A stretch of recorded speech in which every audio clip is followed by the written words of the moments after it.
Halo para pendengar sekalian di mana saja Anda berada, selamat berjumpa kembali dalam program Belajar Bahasa Jepang. Saya Lilis Ariwati. Dan saya Rane Hafid sudah siap di studio untuk mendampingi Anda dalam pelajaran yang ke-8. Pemeran utama kita, Kwon dari Vietnam, bekerja di sebuah perusahaan elektronik di Tokyo. Nah, kita akan belajar bersama Kwon tentang berbagai ungkapan yang bermanfaat, baik dalam dunia bisnis maupun pribadi. Dan jangan lupa ada pojok Jotatsu no Kotsu, di mana kita bisa memperdalam pengetahuan tentang budaya Jepang. Ya, beberapa waktu lalu saya sempat keluar keringat dingin loh. Waktu mau masuk ke rumah, saya tidak bisa menemukan kunci rumah. Alamak. Ya, saya tidak tahu harus bagaimana. Jadi, saya kembali ke jalan yang baru dilalui tadi dan ternyata kunci tersebut jatuh di jalanan. Untunglah. Nah, pendengar, hari ini kita akan belajar ungkapan yang pas sekali dengan keadaan Rane tadi. Ungkapan dasarnya adalah, harus bagaimana ya? Doshio. Ya, seperti itulah perasaan saya ketika kehilangan kunci. Doshio. Artinya, apa yang harus saya lakukan? Nah, pendengar, setelah mengetahui ungkapan dasarnya, mari kita dengarkan percakapan hari ini. Setelah urusan di bank selesai, Kwon kembali ke kantornya. Di meja kerjanya, Kwon melihat ke dalam tasnya, dan dia terkejut karena dompetnya tidak ada di dalam tas.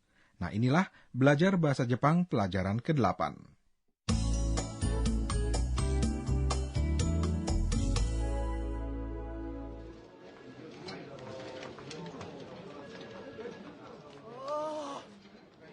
Doshio. 財布を落としてしまいました。本当？いつ最後に使いましたか？いつかな。とにかく警察に届けましょう。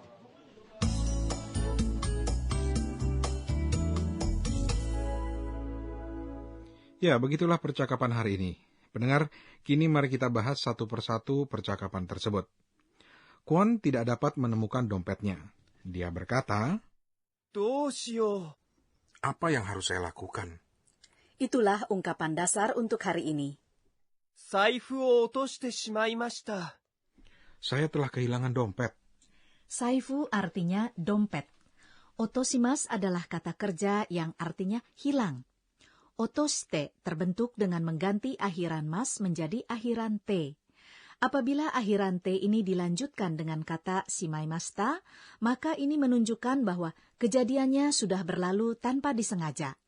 Jadi, otoshite shimaimashita artinya saya telah kehilangan. Ya, tiba saatnya untuk latihan. Baiklah, hari ini kita akan latihan penggunaan kata shimaimashita. Cobalah dengarkan dulu kalimat ini. カメラを壊します。 Kamera artinya ya kamera, dan koashimas artinya merusakkan. Jadi kalimat itu berarti saya merusakkan kamera. Kini gantilah kalimat tersebut dengan menggunakan kata kerja shimaimashita. Dengarkanlah sekali lagi kalimatnya. カメラを壊します。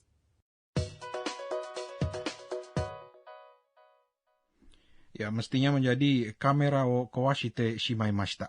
Betul sekali. Koashimas menjadi koashite. Jadi kalimatnya adalah kamera wo koashite shimaimashita. Saya telah merusakkan kamera. Kata shimaimashita juga mengandung nuansa penyesalan karena tanpa disengaja. Kini kita kembali lagi ke percakapan di pelajaran kita. 本当？ Benarkah? Honto artinya benarkah? Perhatikan, intonasi ujung kata ini naik meninggi. Sehingga tanpa menggunakan partikel ka sekalipun kita sudah tahu bahwa ini adalah suatu pertanyaan. いつ最後に使いましたか？ Kapan terakhir Anda menggunakannya? Itsu adalah kata tanya yang dipergunakan untuk menanyakan tanggal, waktu, dan sebagainya. Artinya kapan? Saigoni artinya terakhir. Tsukaimashita ka terdiri dari kata tsukaimashita yang adalah bentuk lampau dari kata tsukaimasu. Artinya menggunakan. Dengan partikel kata tanya ka. いつかな。 Kapan ya? Itsu artinya kapan. Sementara kata kana di ujung kalimat mengungkapkan pertanyaan yang ditujukan kepada diri sendiri. とにかく警察に届けましょう。 Bagaimanapun, ayo kita lapor ke polisi. Tonikaku artinya bagaimanapun. Keisatsu artinya polisi.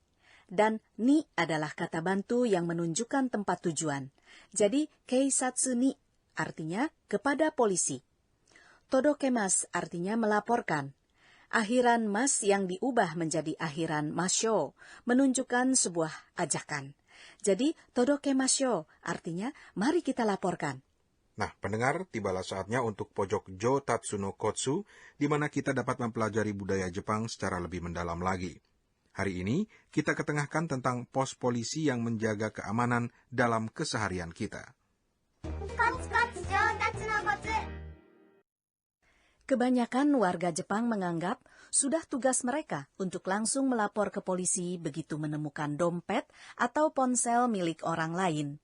Orang yang kehilangan sesuatu juga akan langsung ke polisi untuk melaporkan barang yang hilang itu, serta kapan mereka merasa barang itu hilang.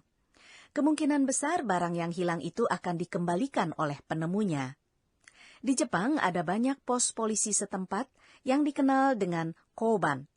Sistem koban ini diciptakan lebih dari 100 tahun lalu dalam upaya untuk menjaga keamanan di jalan-jalan kota Tokyo. Perlahan, sistem ini menyebar ke seluruh Jepang. Polisi yang bertugas di koban umumnya disebut omawarisang. Ini adalah sejenis istilah penghormatan. Tugas utama mereka adalah melakukan patroli di kawasan sekitar.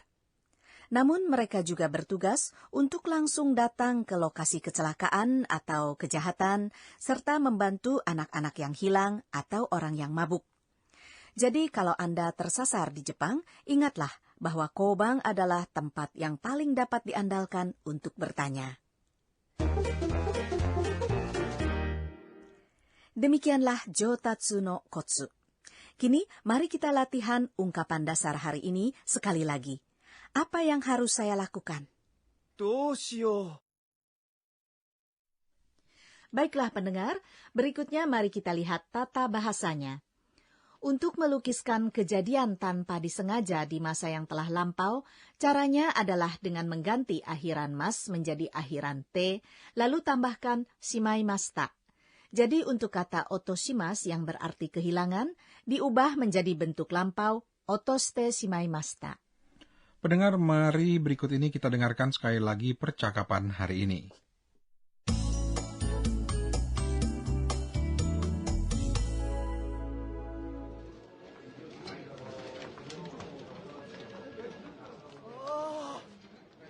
どうしよう。財布を落としてしまいました。本当？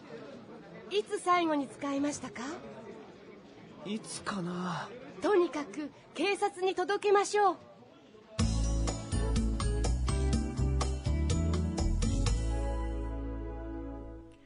Ya, pendengar, program belajar bahasa Jepang ini dapat juga didengar melalui internet. Silakan akses ke www.nhk.jp/Indonesian, lalu klik BBJ atau Belajar Bahasa Jepang. Ya, dan Anda juga dapat berlatih kata-kata atau ungkapan yang muncul di setiap pelajaran. Nah, terakhir mari kita berlatih kata-kata yang muncul di pelajaran ini dan penting untuk diingat. Saifu, Dompet, 落とします。 kehilangan, 使います。 menggunakan, 警察、 polisi, 届けます。 melaporkan. Pendengar sekalian, sekianlah programa Belajar Bahasa Jepang pelajaran ke-8 ini. Sebelum Kwon melaporkan dompetnya yang hilang ke polisi, dia mencoba memeriksa kembali semua bawaannya sekali lagi. Ternyata dompetnya ditemukan di kantong di dalam jaketnya. Wah, untunglah. Ya, dan Kwon pun menjadi tenang dan mulai bekerja. Bagaimana kelanjutannya? Tunggu tanggal mainnya di pelajaran berikutnya. Sementara itu kami mohon diri dulu dari Anda. Sayonara.